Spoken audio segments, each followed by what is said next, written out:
tem surgido outros vírus aí, de uma certa maneira, não somente dentro do tipo 2, né, que a gente sabe que tem vários genótipos aí, mas como tem surgido outros, o 3 e o 4, que estão muitas vezes relacionados ou são cofatores ou estão co-infectando suínos em casos clínicos de circovirose.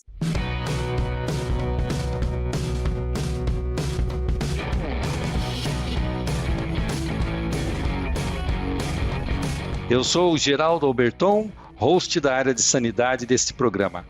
Hoje eu tenho uma convidada muito especial, a doutora Janice Ciassi Zanella, pesquisadora da Embrapa Suínos e Aves. Doutora Janice é médica veterinária, tem mestrado e doutorado na área de viremia e atualmente está fazendo seu pós-doutorado no USDA e na Universidade Estadual de Iowa. Olá, Janice, como vai? Tudo bem? Olá, Geraldo, tudo bem? Olá a todos os ouvintes, obrigada aí pelo convite do Suinocast, fiquei muito feliz, muito honrada com o convite.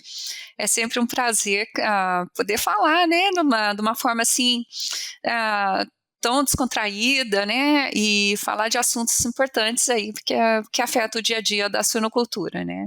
Obrigada aí pelo convite e vamos lá. Eu que agradeço muito a tua presença.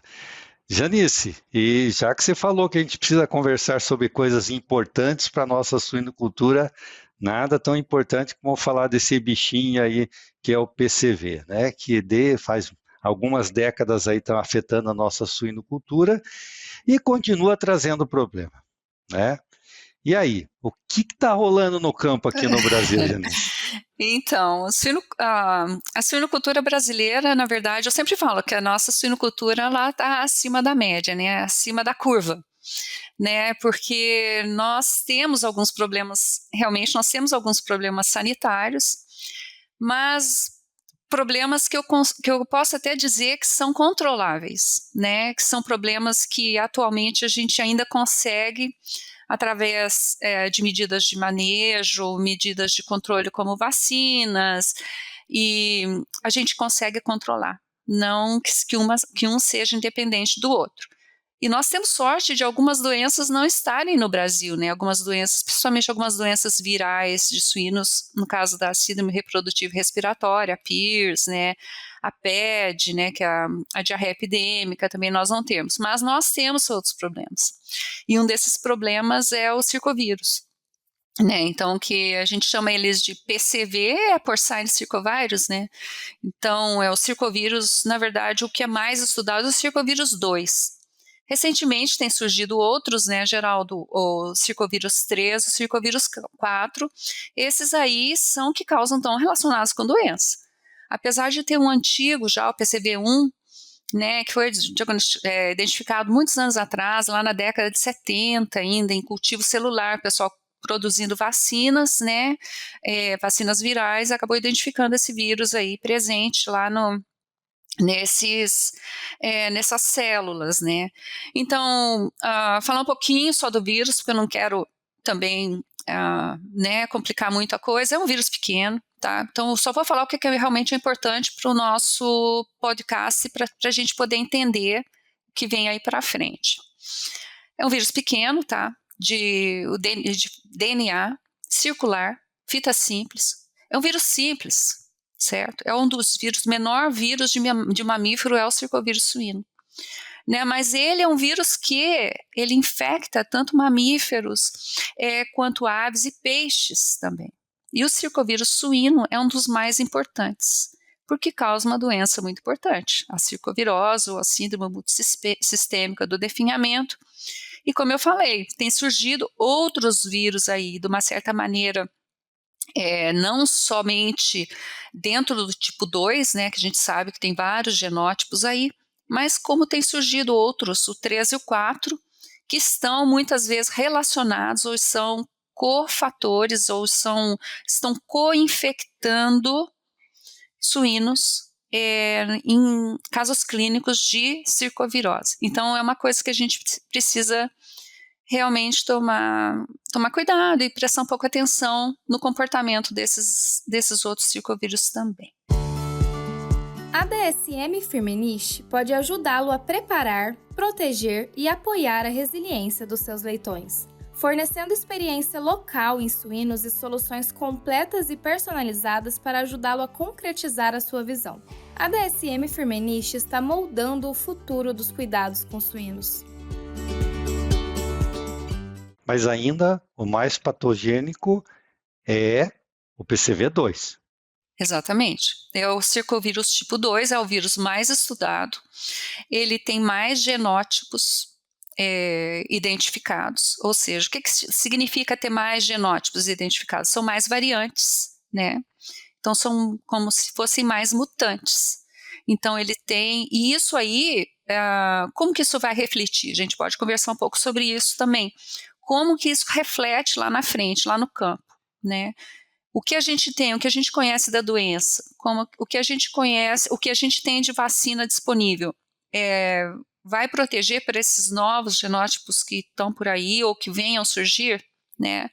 Então, uma das coisas assim que eu sempre gosto de falar é o seguinte: a gente tem que entender, para você controlar uma doença, você tem que entender como que esse vírus trabalha, né? Como que ele funciona, né? Qual que é o comportamento dele quando ele está dentro da célula, né? Porque a gente sabe que o vírus é um parasita intracelular. Então, quando ele está dentro da célula, o que ele faz? Ele usufrui da maquinaria da célula, né? Ele leva pouquinho com ele. É como aquele hóspede que chega na tua casa não leva nada, nem escova de dente, né? Usa tudo que tem lá. Então, ele usa tudo que ele tem e faz o estrago, né? Então, e o problema é que ele muta muito rapidamente. Tá? Então, a taxa de mutação do circovírus, tá, é 1.000 substituições por sítio por ano, sabe? É muito isso. Então, é uma forma que ele consegue se manter patogênico, né, infectando suínos e cada vez driblando mais o sistema imune do animal. Então, dessa forma, ele é muito parecido com vírus, lembra que ele é um vírus DNA, mas ele é muito parecido com vírus RNA. Os vírus RNA, por exemplo, o vírus de influenza. A gente tem que tomar vacina de influenza todo ano, porque um vírus de um ano é diferente do outro, né?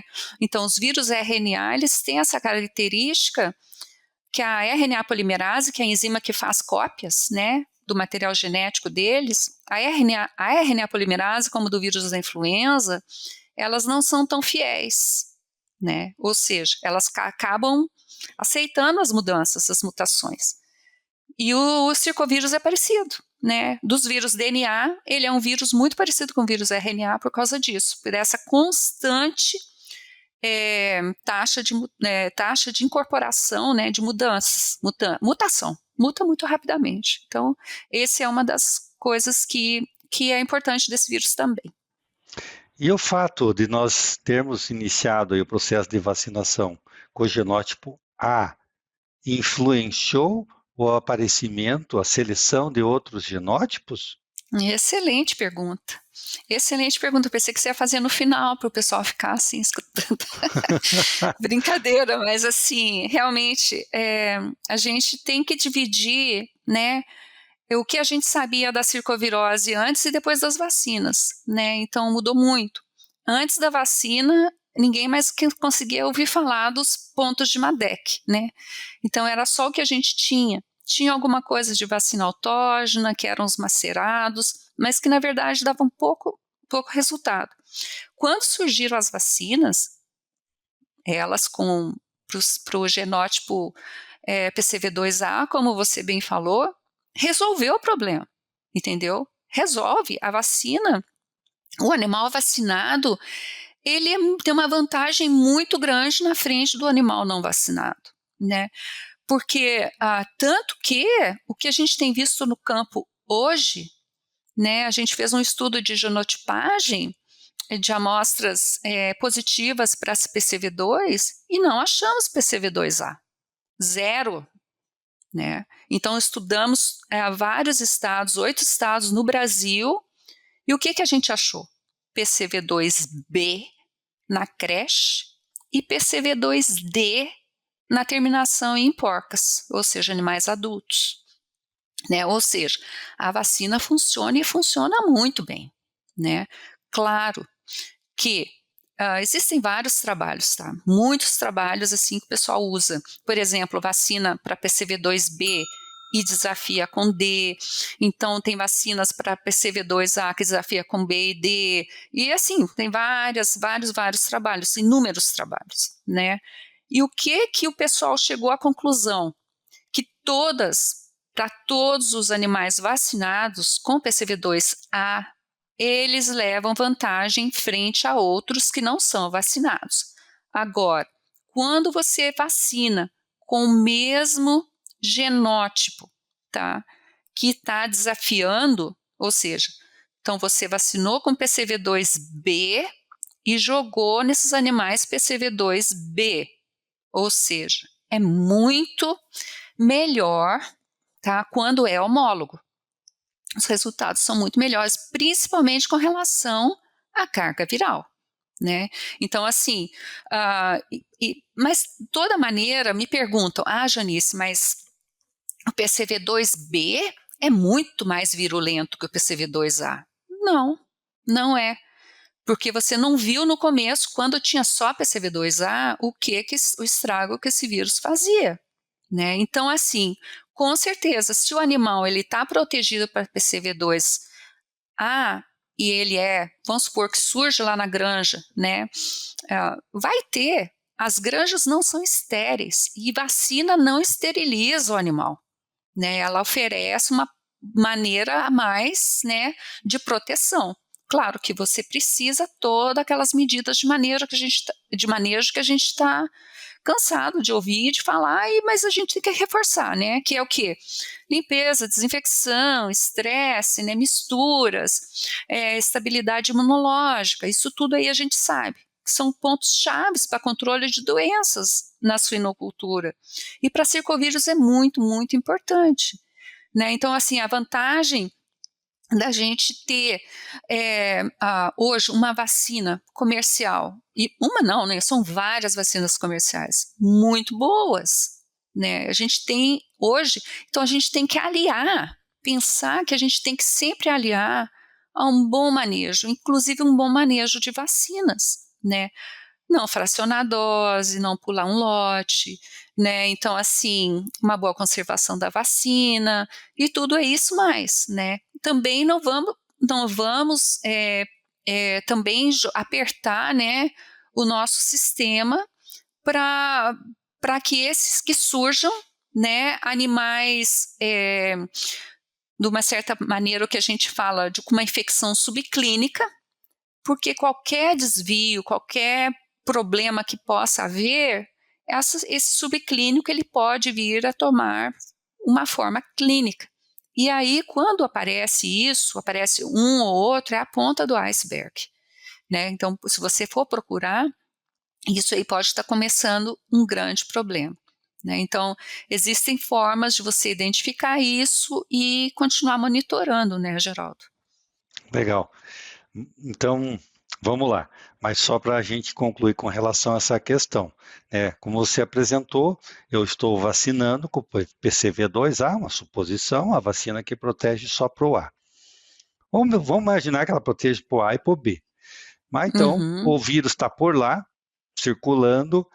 O fato deste animal estar devidamente protegido para estes dois genótipos é um estímulo para o vírus fazer uma mutação, ou ele faria independentemente disso? Ele fala, bom, já que eu não consigo infectar esse indivíduo, então eu preciso fazer um rearranjo aqui para me tornar infectivo. Isso acontece? Boa pergunta, excelente pergunta, sim. Né, o Segalês já mostrou isso, tem um trabalho dele que mostra que realmente em populações vacinadas, né, pode haver uma aceleração, digamos assim, né, das mutações ou das incorporações ou das alterações do genótipo. Porque pensa bem, como eu falei desde o começo, é um vírus simples, é um vírus pequeno, tá? Então ele não tem muito, não é muito elaborado assim para produzir cópias dele, tá? Então assim, para ele produzir bilhões de cópias, algumas delas defeituosas, acaba fazendo uma seleção clonal, entendeu? Então, por exemplo, aqueles que vão com problema ali, eles vão achando um espaço para poder replicar. E a gente sabe, né, que digamos, o animal ele não é estéril. Então, existem trabalhos também, daqueles trabalhos de vacinas, como eu estava falando, vacinei com A, daí desafiei com B. Ou vacinei com A, vacinei com A, desafiei com D, né? Então, o que o pessoal viu? Né? Quando você vacina com D, se você coloca junto um micoplasma, ou você coloca junto um vírus da Pierce, vamos supor, é muito mais patogênico, entendeu? Então, essa é muito mais fácil do vírus, aquele que foi desafiado ali, escapar à proteção, porque vai ter outros cofatores, e a gente sabe que o circovírus ele é muito movido a isso, né? A manifestação clínica da doença ela é muito movida a cofatores, infecciosos ou não infecciosos, né? Tanto que para a gente reproduzir a doença no campo, quando lá nos primórdios, lá no começo dos anos 2000, quando a gente começou a trabalhar com o circovírus, a primeira coisa foi o seguinte, postulados de Koch. O que é o Koch? O Koch era um pesquisador alemão que falou o seguinte, não, para você descrever um caso, para você realmente identificar que aquela doença está acontecendo, você tem que isolar o agente, reproduzir a doença e reisolar ele de novo daquele animal, no caso, ou da pessoa, se tivesse o caso, né, daquele sujeito lá que foi infectado. Então, a gente fez isso. Pegamos material de campo, inoculamos leitão, né, e observamos. Nada de lesão. Cadê a lesão? Né? Tinha o vírus, mas não tinha lesão. Então, o que a gente fez? Resolvemos dar parvovírus junto. Então, a gente deu parvovírus junto com o circovírus. Aí foi um espetáculo. Né? Como diz o Davi. Espetáculo não para o leitão, né? Foi um espetáculo. Que daí a gente começou a ver até lesão de pele. Né? Então, assim, hoje em dia a gente sabe que realmente é o que está acontecendo, o que acontece no campo, né? Então, assim, são muitos desafios. Então, a gente acaba tendo que, muitas vezes, cercar de um lado, cercar de outro. Claro, a gente faz vacinações, a gente trata com antimicrobiano, né? Vai tratando, vai tentando evitar com infecções. Isso aí é o nosso trabalho, né? Então, acho que a gente tem que pensar todas as outras questões, por exemplo, a questão de misturas, né? As origens. Por que é tão importante?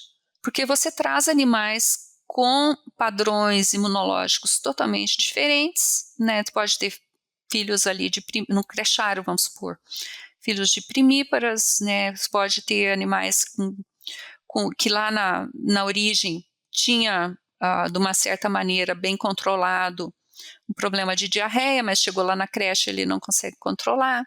Então, vai ter... E uma das coisas mais importantes que a gente sabe realmente é o contato, né? O contato de um animal com o outro para a transmissão de doença. Então, para a gente controlar uma doença, a gente tem que controlar a transmissão, né? Uhum. Então, é um dos pontos mais importantes aí Claro que tudo mais é importante, né? Mas, assim, a estabilidade imunológica Importantíssimo, né? é importantíssimo. Com a taxa de reposição que nós temos no Brasil, com a taxa de mortalidade, é até difícil de falar de estabilidade imunológica, né? Mas assim, em todos os lugares, né? A suinocultura hoje, ela é assim, né? Então, tem esses desafios, né, Geraldo? Acho que a gente tem que pensar que e as doenças, eu vejo assim o padrão, principalmente a circovirose, ela é muito semelhante no mundo inteiro, sabe? Então, o vírus é muito parecido, né? Por mais assim que a gente fala assim, tá tendo mutação, tá aparecendo vírus novo e tal, mas eles são muito parecidos. Genomicamente, eles são idênticos praticamente, é 96% de homologia. É muito, né? Se você comparar, por exemplo, um PCV2 com um PCV3, que são membros da mesma família, tem 40% a 50% de identidade só, entendeu? Mesma coisa com o PCV4, então são vírus bem diferentes, né? Uhum. Mas são causam doenças parecidas, estão trabalhando junto, né? Vieram um ajudar o outro ali, não sei quem veio primeiro, o circovírus 2 talvez, mas o circovírus 3 ganhou espaço também, sabe? De uma certa maneira para continuar aí fazendo estrago que ele está fazendo, né? Então tá. Janice, quero colocar para você assim, uma situação corriqueira aqui de Brasil, né? Então você tem lá uma empresa ou uma granja vacinada, aparentemente tudo tranquilo. Eu digo aparentemente porque você não vê os casos clínicos, né? Vê lá uns episódios reprodutivos, que pode ser circovírus ou pode ser outra coisa, né? Mas clinicamente você não vê refugagem, você não vê aqueles problemas de dermatite, né? Porém, que é um grande desafio no Brasil, são os problemas respiratórios, principalmente na fase de engorda, né? Que ao invés de reduzirem, né, com as melhorias que nós temos implantadas na suinocultura, quando a gente vai no frigorífico, a gente conclui que só cresce, né? Só cresce, né? Antes, quando falava em 10% de desvio de carcaça por pleurisia, falava, meu Deus, que absurdo! Agora, que saudade dos 10%, né? Então, tem frigorífico aí que passa dos 25%, tá? Então, isso é assustador. E aí começou a surgir publicações relacionando os circovírus com esses problemas respiratórios, achado de circovírus em frigorífico, e aí começa uma guerra um pouco comercial, sabe? Porque daí você vai lá, bom, será que o circovírus está sendo um problema? Bom, então vamos fazer viremia. Então vamos pegar aqui na entrada da creche, na metade da creche, saída da creche, entrada da engorda, metade da engorda, saída da engorda. Aí manda para algum laboratório para faz a carga virêmica. Daí vem lá, tem X% dos animais da idade com que o próprio laboratório já ranqueia se é subclínico, se é clínico, né? E aí fica aquela guerra comercial, né? Ah, não, espera aí, mas daí eu troquei a vacina e diminuiu. Aí o outro fala, não, mas não tem nada a ver, essa carga virêmica não está relacionada com o problema, né? E aí, às vezes, as pessoas me perguntam, Geraldo, se tem carga virêmica, tem problema para o animal? Eu, na minha maneira simples de pensar, eu falo, bom, esse vírus está se multiplicando em alguma célula, né? Então, de graça não ficou. Agora, qual o impacto real? Eu preciso conversar com uma pesquisadora lá da Embrapa, né? Esperar chegar o dia desse podcast para fazer essa pergunta para ela e nós vamos começar com essa e depois nós vamos esmiuçar o resto dessa historinha que eu estou te contando. Vamos lá, carga virêmica, o quanto ela é segura, né? O quanto os nossos laboratórios estão preparados para informar esse CT lá e relacionar isso com carga virêmica e o que você tem visto aqui no Brasil e também aí nos Estados Unidos. Assim, você colocou vários pontos importantes aí, né, Geraldo, porque assim, muitas vezes a gente, claro, a gente tem um problema, a gente quer resolver ele, mas assim, o que eu vejo é assim, por exemplo, claro, circovírus 2, 3, 4, não tem no Brasil, mas o 2 e o 3, sim, né, causam problemas respiratórios, tá? Ou como outros agentes que nós temos aí no Brasil que são de grande desafio, que também causam problemas respiratórios. Eu acho que uma das coisas claro que o produtor, ele faz um investimento, a indústria faz um investimento grande na vacina, né? E claro que quer que o problema seja resolvido. Mas pelo que eu estou vendo, a vacina ela resolve muito grande parte do problema da circovirose, mas não resolve totalmente os problemas respiratórios, né? E uma coisa que eu vejo é que muitas vezes essa proteção que o animal tinha logo que ele foi vacinado, né, faz a entrada de creche, etc., essa proteção para a circovirose, ela talvez não exista mais quando chega lá na frente. um trabalho que eu vi da Coreia, inclusive, da Coreia do Sul, é que eles acharam muito PCV2D no abate, né? E foi uma coisa parecida que nós achamos também, animais de terminação e porcas, né, com viremia, tá? Não só vírus no sangue, mas também em órgãos, tá? Para circovírus D, PCV2D, tá? O que eu penso é o seguinte, primeiro, a pergunta tua foi fazer PCR quantitativa, detectar viremia nesses animais que estão indo por abate com um problema respiratório. Resolve? Bom, a gente tem que lembrar que o diagnóstico de um caso clínico de circovírus, né, ele tem 3 partes, né? Você tem que pensar, primeiro, clínica, né? Então, olhar linfonodo. Porque circovirose sem depressão de linfócitos, tá? E sem redução, tamanho de linfonodo, é muito difícil de você fechar o diagnóstico sem essa característica, né? Você conversa com os patologistas, eles vão te falar isso, né? Então, assim, parte clínica, 2, lesão, né? Que eu já falei, e associar o agente nessas lesões, tá? Então, por exemplo, a imunistoquímica é um teste show de bola, né? PCR, ela vai te indicar que tem o vírus ali. Uma das coisas que eu não sou muito confortável em fazer PCR é que, por exemplo, no caso do PCV3, a carga viral do PCV3 é gigante, é imensa, tá? Mas ele está causando problema sozinho? Não, muitas vezes não, tá? Então, comparativamente, a carga viral de PCV2 e PCV3 são diferentes para causar a doença, né? Então, outra coisa, a gente tem que caracterizar problema de campo causado por circovírus em animal vacinado.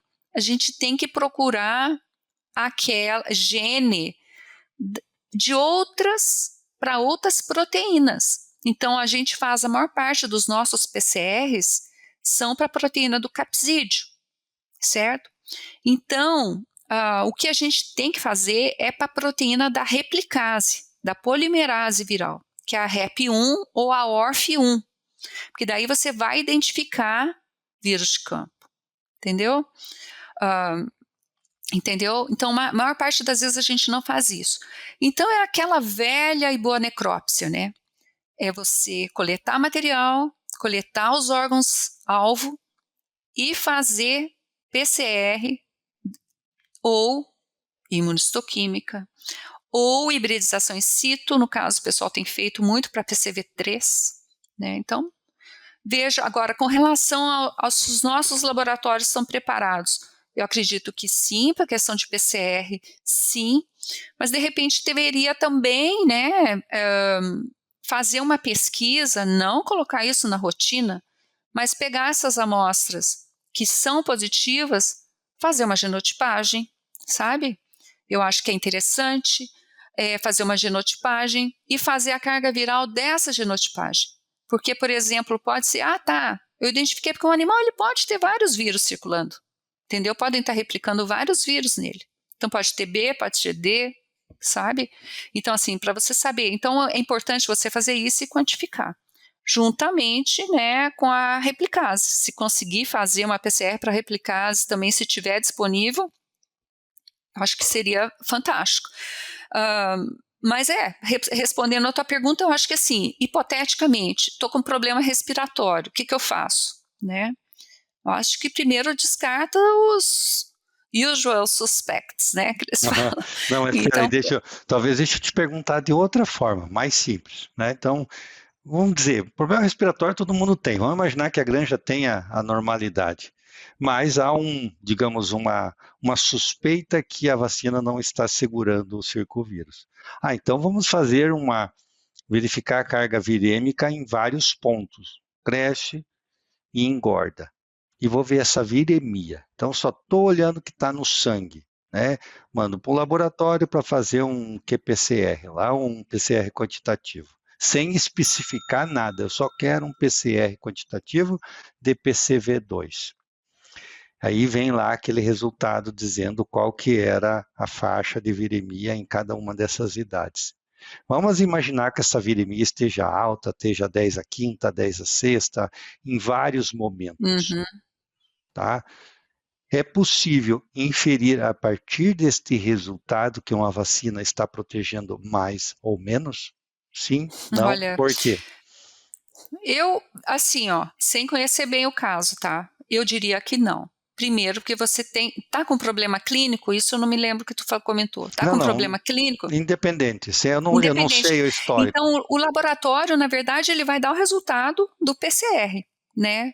Então, é importante o veterinário fechar o diagnóstico. Para fechar o diagnóstico, não vai vir só o resultado do laboratório, vai ter que fechar o diagnóstico com o que o laboratório forneceu, mais, né, o que ele tem visto com o histórico lá do campo, e aí atrás, que nem eu falei, a velha e boa necrópsia, né? Fazer e buscar e pegar mais materiais, nesse caso, novamente, mandar linfonodo, né? Porque é uma das coisas. Viremia é um grande indicativo? Sim, com certeza é. Por que ela vai te dizer? Que tem vírus replicando e esse vírus está circulando no animal, né? Então, isso é muito importante, né? Mas, por outro lado, para fechar o diagnóstico, é importante fechar com a parte clínica e realmente ver uma porcentagem. Mortalidade, acompanhamento de lote, isso tudo aí que faz parte, né, do quadro clínico, a descrição de caso de uma circovirose, uma infecção por circovírus. Então, tem que fechar o caso, né? Então, acho que passar, digamos, acreditar num resultado baseado na viremia, eu acho um pouco arriscado, né? De você pegar, tá, porque é o seguinte, qual que é, pelo menos o que as publicações, né, qual que a ciência tem dito para nós? Acima de 10 a 7 por ml, de cópias virais por ml, no soro, é indicativo de viremia, acima de 10 a 7. Tá? Tem que ser acima de 10 a 7, então tem que ser 10 a 8. 10 a 7, digamos, 10 a 7 para cima. Né? Né? 10 a 7 para cima. Para cima. E se você consegue aliar sinal clínico, lesão, fazer uma imuno ali naqueles linfonodos, como eu comentei, né? E de quebra, se você puder genotipar, eu acho que show de bola. Né? Eu acho que você tá indo por um caminho aí, daí você vai ter argumento de negociar com o teu colega lá que tá, né, tá recomendando a vacina dele, fala assim, ó, tô tendo problema. E voltando, né, ao tema das vacinas, né, Geraldo, eu acho assim, as vacinas são maravilhosas, né, ninguém me faz mudar de ideia, né, porque a gente que viveu antes das vacinas, né, realmente o que nós temos hoje, mas temos que entender também que tudo evolui muito rápido, né? Então, a gente tem que lembrar também que para o vírus trabalhar, como a gente está comentando aqui, né? Principalmente o circovírus, ele trabalha de uma forma muito variada, tá? Ele não é um vírus, por exemplo, como o vírus da doença de Algesk ou da peste suína clássica, que você consegue ter um caso, fechar o caso clínico, né? Descrição do caso. Animais com sintomas nervosos, recém-nascidos, problema respiratório na creche, crescimento, problemas reprodutivos nas porcas, por exemplo, né? Aborto, mumificado, etc. e tal. Então, com o circovírus, você tem uma síndrome, né? Você tem são vários, é muito mais difícil para você fechar um diagnóstico. É muito mais difícil de você controlar. né? Então, assim, porque você tem que trabalhar com toda essa variabilidade, que eu chamo, são 3 tipos, tá? Primeiro, a variabilidade é como uma pessoa, digamos assim, né? A individualidade, o animal, primeiro, tá? A genética dele, tá? Como que ele vai responder imunologicamente? A gente tem que lembrar que a nossa resposta imune ela é muito dependente da nossa genética. Então, como eu falei, as coisas são muito dinâmicas, né? A gente tem observado isso na evolução dos vírus hoje em dia, né? Então, a gente, de uma certa maneira, a gente tem selecionado animais, nada contra a genética, tem feito maravilhas, assim, para a parte zootécnica e tal, mas a gente tem selecionado animais muito parecidos imunologicamente, né? Então, isso também vai influenciar. Então, tá. Então, tem fatores individuais, tem fatores de leitegada e tem fatores de manejo. Tá, o individual já falei, praticamente a questão da genética dele, né? Não estou falando de linhagem genética A, B, C ou D, que for. Mas é o que ele traz nele, como ele vai responder ao estresse, como que ele vai responder a tudo. 2, leitegada. Leitegada vai depender de quem? Da mãe dele, né? Vamos botar a culpa na mãe, né? Culpa da porca, né? Dos irmãos dele, que não deixaram ele mamar. Ou de tudo que ele sofreu ali na maternidade, entrada da creche, tudo aquilo ali que ele levou, com ele. Como que a mãe dele, a quantidade de vírus que a mãe dele passou para ele e também a quantidade de anticorpos que a mãe dele passou para ele, tá? Então, o fator leitegada. E o terceiro, o manejo, né, que não precisamos nem falar muito, que é a questão de limpeza, densidade, mistura, estresse e outros fatores, né, infecciosos que possam estar influenciando ali. Então, esses 3 pontos a gente tem que pensar em termos assim, quando você me fala, estou com um problema na granja, estou com problema respiratório, como você bem disse, problema respiratório é um problema que tem demais, né? Eu acho que é o mais na suinocultura, digamos assim, dos problemas infecciosos é o que mais pega mesmo, né? Porque ele pega da maternidade até lá no abate, né?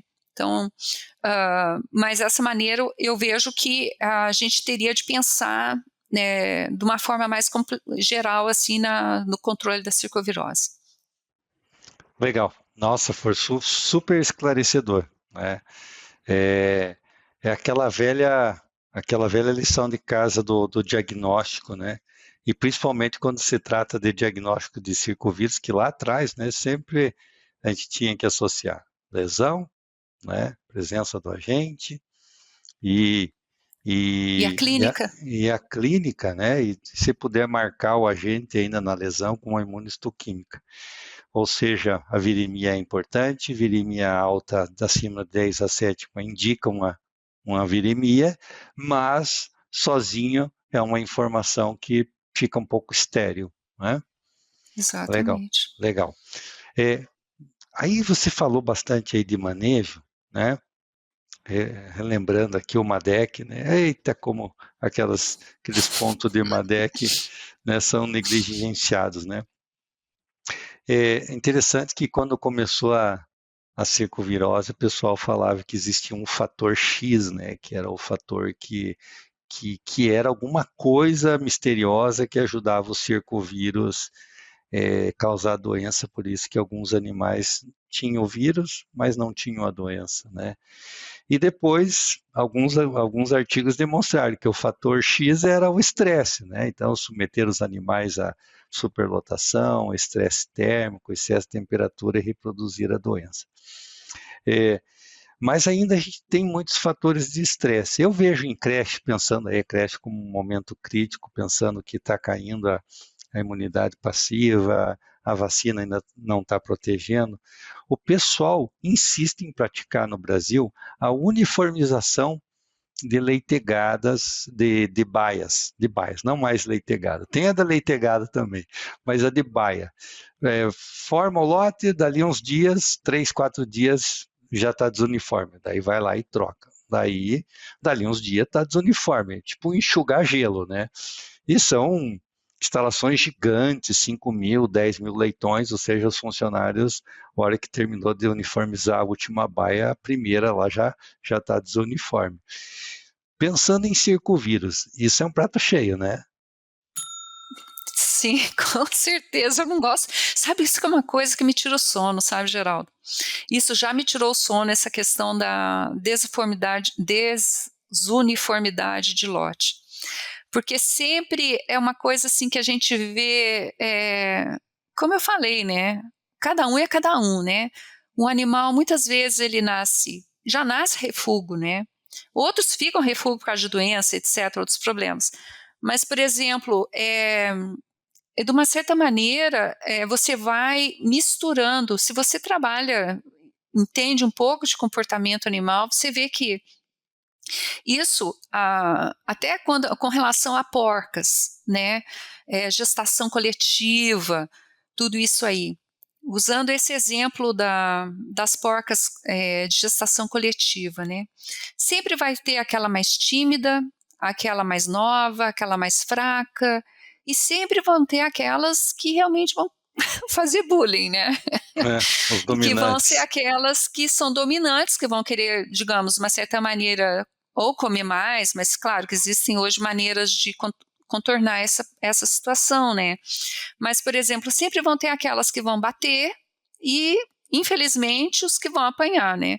E, numa certa maneira, como você bem disse, a questão do estresse. Né? Então, assim, é a mesma coisa, você chegar num ambiente de trabalho, né? Ou mudar de escola. Né? Então, os primeiros dias é super estressante, porque você tem que se defender e achar um lugar para, né, ficar tranquilo, poder se concentrar, estudar e tal, ter uma amizade, vai fazendo amizade, mas deve ser assim, se na semana seguinte já te trocam de novo de escola e ficam te trocando de novo, eu uso essa comparação, mas assim, o animal, ele não é racional, né? Ele não vai entender muito bem o que está acontecendo. Então, ele aprende a comer depois de alguns dias, de beber água depois de alguns dias também, né? Então, se muda tudo isso aí, então essas relações sociais, e a gente sabe, eu não entendo muito de comportamento animal, mas uma coisa que eu aprendi foi isso, que o suíno, ele é muito inteligente, ele é um ser muito sociável, né? Então, ele forma também relações, né? E um dos pontos de Madec, assim, dos 20 pontos, né, se a gente for resumir para os nossos colegas aí que estão nos ouvindo, assim, o primeiro, que é a diminuição do estresse. Estresse não só essa questão de briga, né, de competição, mas também a questão de sentir frio, né, de não ter não saber onde que está a comida, todas essas questões aí, né, falta d'água, injeção, né, as vacinas e coisas que ele não vai entender muito bem o que está rolando ali, que ele estava lá com a mãe dele, com os irmãos dele, apesar de serem, de repente, né, uns chatos, mas eram os irmãos dele é o que ele conhecia, né, e a questão depois, outro ponto importante que o Madec fortalecia muito isso é a questão do contato, né? Misturas. Então, assim, você misturou e aumentou aquelas baias gigantes com aquele monte, com aquela microbiota lá tremenda, né? Com tudo que é mistura, com um monte de micro-organismos ali circulando, né? E para piorar, a higiene é ruim, então a carga infecciosa ali vai ser enorme, né? De repente, uma nutrição não muito equilibrada, não muito boa. Também a nutrição tem um papel muito importante, né? Digamos, nos pontos de Madec, a nutrição, tanto que existe até para a questão de recuperação de leitões. O Nelson Moreira fez um trabalho muito legal com o Biohospital, né? Então a gente vê a questão do fornecimento de vitaminas, né, de outros, de plasma e outras coisas assim que possam ajudar na recuperação desses animais, né? Então isso também é um ponto muito importante. E como a gente já falou aqui, a questão da estabilidade imunológica, né? Então eu acho que desses 5 pontos aí, desses 20, se a gente baixar para 5, que é a questão do estresse, do contato, das misturas, da higiene, nutrição e estabilidade imunológica, eu acho que a gente consegue raciocinar de uma maneira assim, poxa, vamos trazer um pouco de conforto, né, e que vai te ajudar lá na frente, né, vai facilitar a um bom desempenho desses animais aí, né. Então, eu acredito que mais ou menos seja por aí, né. Uma outra coisa que eu pensei com relação a cofatores que você havia comentado antes, né, agente X, né, o agente X. Eu, na época, eu fui no IPVS, acho que foi na África do Sul, foi quando surgiu muito negócio, desvendamos quem que é, achamos o agente X. Achamos o agente X, então todas as palestras lá foram dominadas pelo tal do agente X, que era o TTV, torquetenovírus. Hoje ninguém mais fala desse vírus, né? Então, assim, era o agente X. Então, por que quiseram, de repente, botar a goela abaixo? O pessoal tinha identificado esse vírus aí, minha opinião, né? Mas, assim, hoje ninguém mais fala dele. PCV3 é o agente X. PCV4, cadê? Cadê o PCV3? Né? Por que só em 2016 ele foi identificado? Porque agora o povo está fazendo muita metagenômica, o pessoal está fazendo muito sequenciamento, hoje as técnicas são muito melhores, tal. Tá, pode ser, mas conseguiram reproduzir a doença? Né? Não. Reproduzem a doença quando infectam junto o PCV2. Então, acho que a gente meio que voltou a estaca zero, né?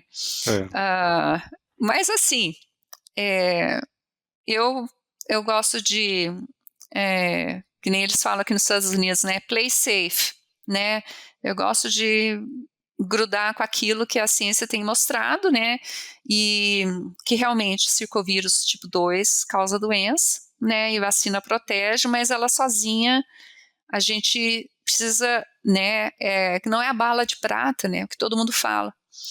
Não é a bala de prata. Ela não vai matar o lobisomem. Então, ela tem que agir junto com fatores de manejo, né? E o nosso trabalho, né, Geraldo, como veterinários aí de acompanhar e monitorar, né? Não é virar a página, esse capítulo já passou, né? Então, acho que uma das coisas que a gente tem que botar a nossa cabeça para funcionar, né? E nós somos, né, inteligentes, capazes de controlar isso aí. Então, eu acho que a minha mensagem praticamente final é essa aí, né? Que realmente a gente tem que unir o que temos de disponível, né? E também pensar um pouco safe, né? Eu acho que eu não sou muito de gastar, sabe? Não sou muito gastona. Eu acho que se você consegue fazer novamente, fazer uma boa necrópsia, uma imunistoquímica, confirmar, ou uma histopatologia, confirmar aquilo ali, daí vai em frente, né? Daí vai e faz outros testes mais moleculares, mais caros, né? Que para nós ainda é caro, né? Fazer. Eu sei que aqui nos Estados Unidos, por exemplo, eu trabalho com influenza, né? Então, assim, eu tenho muita curiosidade de saber os subtipos, ainda mais influenza, que é muito importante para a questão de controle de para as vacinas, né? Realmente tem problema se você vacina por um subtipo e está outro circulando lá, dá problemas de pneumonias muito tremendas, né? E o pessoal não tem feito mais subtipagem, o pessoal parou, né, de fazer subtipagem e sequenciamento, porque é custo, né? É custo, né? Então, assim, se é dentro de um projeto de pesquisa, eu acredito que é interessante, mas parece que eu estou meio que dizendo uma coisa que eu falei o contrário anteriormente, mas eu acredito que é importante fazer carga viral, sim, é realmente muito importante. É importante fazer genotipagem, é importante. Mas vamos fazer o básico primeiro. Sim. É muito legal esse resgate Janice, interessante que você é virologista, né? Poderia jogar todo o mérito pro circovírus, né? Esse bichinho é só ele, né? E não é, né? Você fala muito dos pontos de Madec. Eu, quando ainda estava como professor na universidade, eu sempre falava nas minhas apresentações, porque teve um tempo que a vacina não existia e nós tínhamos que controlar circovírus e dava certo. O Moreza era vocês da Embrapa demonstraram claramente que era possível reduzir mortalidade de 20% de creche para 2% usando os pontos de Madec. Mas daí Sim. surgem as vacinas, surgem os medicamentos, e parece que tudo aquilo não precisa mais, né? Para que eu vou reduzir taxa de reposição, se é tão fácil comprar uma leitoa? Por que eu vou deixar de fazer uniformização se meus funcionários adoram fazer uniformização? Então a gente faz um monte de absurdos e aí a vacina tem que ser a bala de prata que vai ter que segurar o problema, porque eu não vou fazer o feijão com arroz, os pontos de Madec. Muito legal. Porque a gente é humano também, né? A gente vai sempre procurar, digamos assim, um culpado, né? Então, quem que vai ser o culpado da vez, né? Então, assim, eu acho que a gente tem que pensar que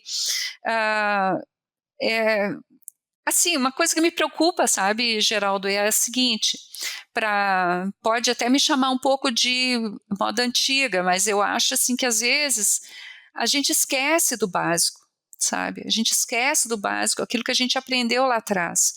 E assim, eu vejo que, como você resgatou aí, antes da vacina, vejo, por exemplo, o Davi Barcelos mesmo, ele era uma pessoa que trabalhava demais aplicando pontos de Madec. Madec veio por Brasil, né? Então, para trabalhar com isso também, né? Então, tem colegas da agroindústria que aplicaram o ponto de Madec, eles têm depoimentos, assim, muito bons, que era o seguinte, por exemplo, naquele tempo a gente monitorava muito por mortalidade na creche, né?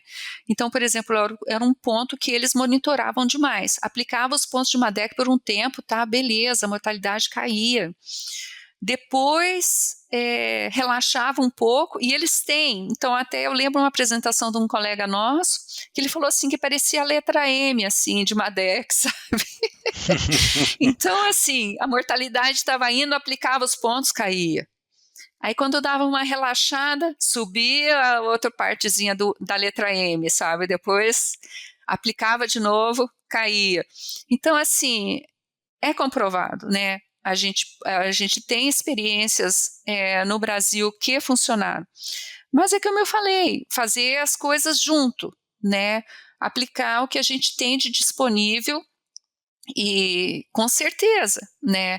Eu acho que uma das coisas que a gente tem que pensar é que a história da circovirose, ela não acabou ainda, né? Eu acho que tem surgido outros vírus aí, né? Então, além desses genótipos A, B, C, são 9, tá? São 9, de A até I. Só que tem um problema agora. Estamos observando subgenótipos, tá? Então, por exemplo, PCV2A tem 5 subgenótipos, tá? E o B, acho que 4 ou 5, o D também 4 ou 5, 3, 2, 3, sei lá. E o 3, PCV2-3, também tem subgenótipos. E o problema é que está tendo rearranjo entre eles, tá? Coisa que a gente não tinha visto antes. Então, ou seja, como eu falei, o animal está infectado com mais de um genótipo, e esses genótipos estão se reorganizando, se rearranjando, cruzando, né, de uma certa maneira, dizendo assim. Então, o que vai sair disso? É uma variação, né? Pode ser que as nossas vacinas vão segurar, né? Pode ser que não, que a gente vai ter que fazer uma revisitada, né? Dar uma revisitada em qual vacina utilizar, né? Quantas doses. Que nem eu falei, se a gente tem que pensar na questão, são várias vacinas que existem aí comercialmente, com adjuvantes diferentes, maneiras de aplicação, então modernizando muito, né? Facilitando muito a vida de quem aplica. Então, que continue assim, né? Tomara que continue, essa evolução continue aí, né? E que possamos ter vacinas aí para vários outros circovírus aí que a gente possa conseguir controlar de uma maneira bem eficaz. Legal. Olha só, 54 minutos de nosso bate-papo, hein? Voou essa conversa, hein? Informações importantíssimas. E para a gente aproveitar esses últimos 5 minutos, né? Conte para nós aí, você está fazendo o teu pós-doc, né? Eu sei que os americanos têm aí esse sistema aí de monitoramento, diagnóstico, que é fantástico. Vai vir alguma coisa para o Brasil que você vai trazer para nós aqui para a gente ficar americanizado com relação a essa forma de olhar e juntar os dados e aproveitar, né? Não só mandar as coisas para o laboratório e depois ninguém vê o que vem de novo. Que bom. Obrigada aí pela pergunta aí, Geraldo. Olha, que é uma coisa muito legal que a gente tem um protagonismo muito grande do Brasil, né? Nisso, porque nós temos aqui na Universidade Estadual de Iowa, né, na Iowa State, tem os professores Daniel Linhares, Gustavo Silva e o Giovanni Trevisan, né, que são os líderes desse projeto, que é muito interessante, né, que é um sistema de diagnóstico e de divulgação de doenças de suínos. Então, são vários laboratórios nos Estados Unidos que enviam diariamente os resultados, né, de diagnóstico numa central que fica aqui na Universidade de Iowa, né, Iowa State, na cidade de Ames.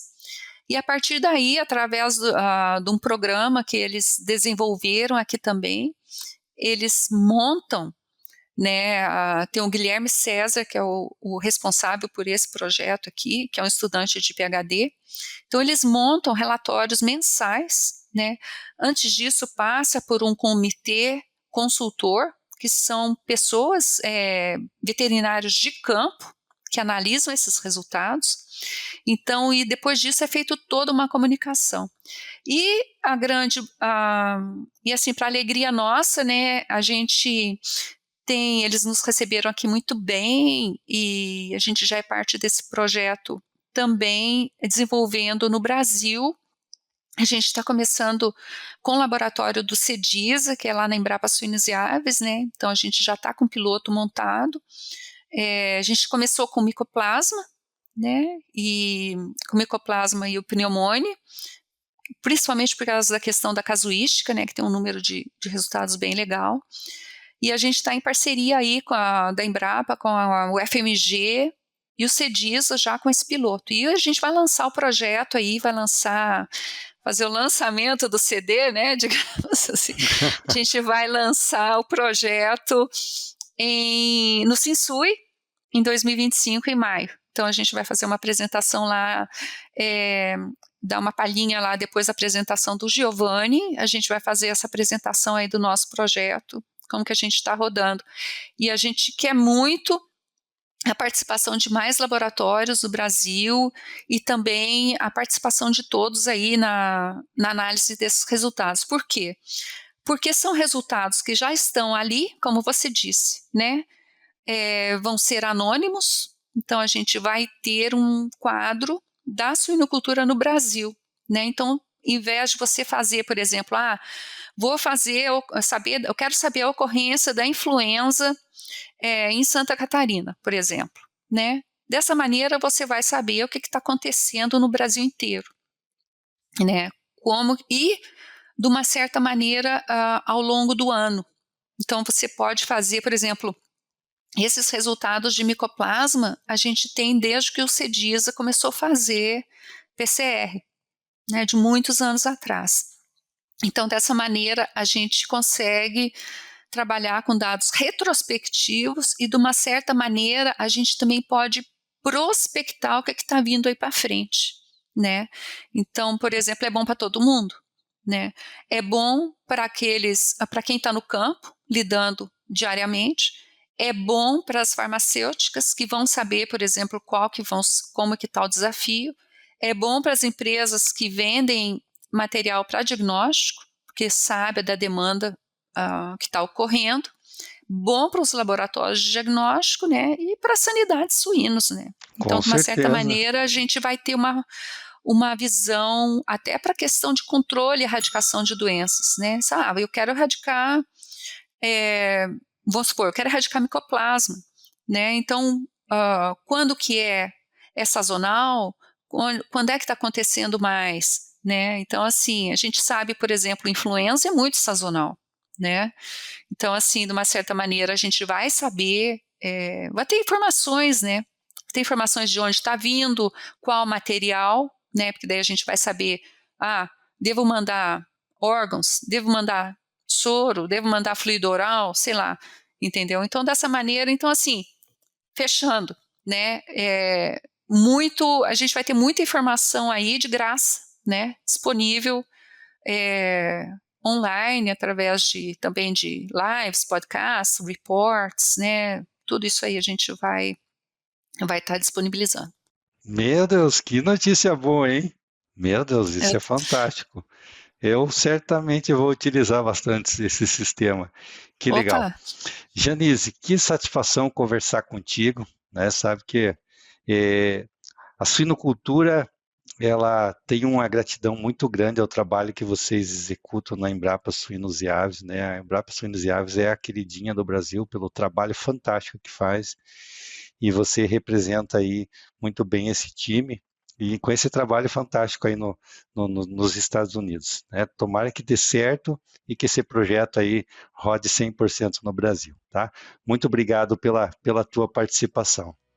Eu que agradeço, Geraldo, agradeço aí o convite, né, a paciência aí, né, porque eu sei que eu falo muito, e obrigada aí pela gratidão mesmo para toda a equipe aí, todo mundo que está nos escutando, que tiveram paciência para ouvir até agora, e sabe que a gente está à disposição e a gente trabalha para isso mesmo, né, a tentar driblar e controlar essas doenças aí que acabam tirando o sono da gente e causando prejuízo, né, muitas perdas aí para a nossa cadeia.